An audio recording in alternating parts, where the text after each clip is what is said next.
I was at the scene before being officially called, but I had nothing to do with the crime. I saw your niece, or whoever she is to you, at a coffee shop earlier that day. She seemed familiar, like I'd seen her before.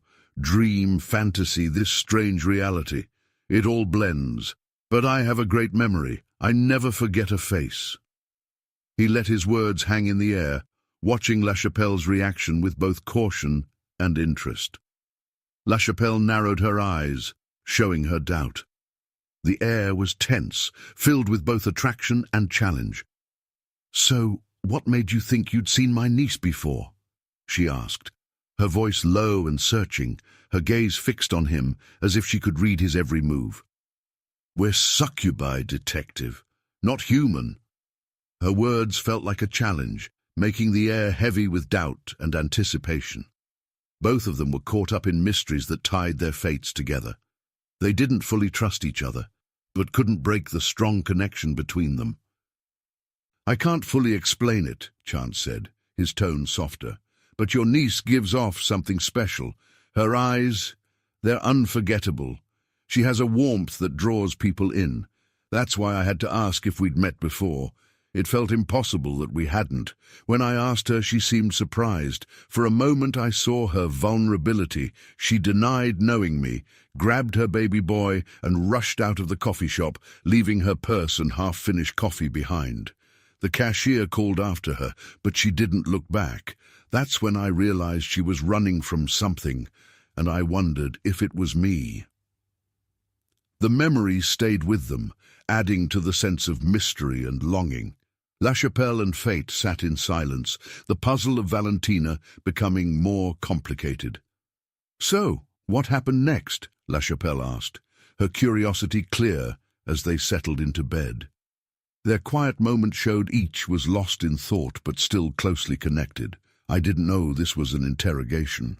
What about my Miranda rights? Should I get a lawyer now?" Detective Fate joked, his sarcasm intensifying the tension. "You can do whatever you want with me, but only after you answer my questions," LaChapelle replied, matching his wit. The room was tense with suspense.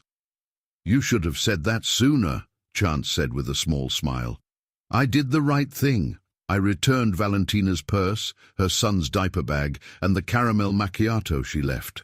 Our conversation was short, a quick thank you from her, her eyes nervous, and a quiet, 'You're welcome' from me. But something felt off. The street was too quiet, and the shadows seemed longer than usual. He paused, his eyes growing distant as he remembered. While I was leaving her place, I caught movement at the edge of my vision. Outside, in the fading dusk, stood a creature I can't even describe. It was tall and cloaked, its outline shifting like smoke. It looked almost regal, but its eyes glowed with an unnatural light, and it held something bundled to its chest. I froze, torn between disbelief and instinct. When I finally stepped closer, it was gone. It slipped into the night, as if the city had swallowed it up. The memory sent a chill through the room, pulling LaChapelle deeper into the web of secrets and supernatural mysteries, tying them together. She gave a dry laugh, narrowing her eyes at the detective tangled in the sheets. "You realize you're naked, in bed, and working with a succubus to solve my niece's murder. Just how much stranger can this get before sunrise?" The strangeness of their situation sent a shiver through the dim room, shadows flickering on the walls, as if listening in. Chance stretched, rolling his shoulders to shake off the memory. "I've always had a weird connection to the supernatural. Sometimes it feels like a curse, other times a gift. But what really bothered me was the thought that the thing outside might have been Alabasandria, carrying an infant. I still don't know whose child it was. Part of me thinks it could have been Valentina's, but I didn't have time to process it. Instinct took over and I chased after it, but that creature was slippery. It moved like mist and disappeared into the city before I could get close." He ran a hand through his hair, frustration evident on his face. "When I got back to the precinct, I told my partner, Detective Arnold Knight, everything. I was desperate for a new perspective, anything to help me understand what I'd seen. But even in the stale squad room, the mystery only grew heavier. "What did you tell Detective Knight?" LaChapelle asked, leaning in so close, her perfume mixed with the smell of coffee and sweat. Her curiosity was sharp, her eyes fixed on Chance as she waited for his answer.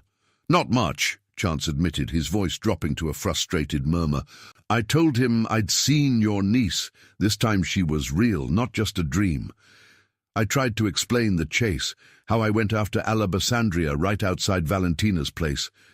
That neighborhood is usually peaceful, but that night it felt like a war zone. But Knight just brushed it off, like he always does. He gave me that 'you're making it all up' look, like I'm about to lose it." He sighed and rubbed his tired eyes. "Sometimes I wonder if he thinks I'm crazy, or if he just doesn't want to see what's really happening."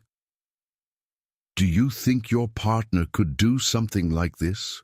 LaChapelle asked, her voice low, her words curling in the shadows. "Is he even human? Or could he be something else? The attack on Valentina was savage, unlike anything you've seen, right?"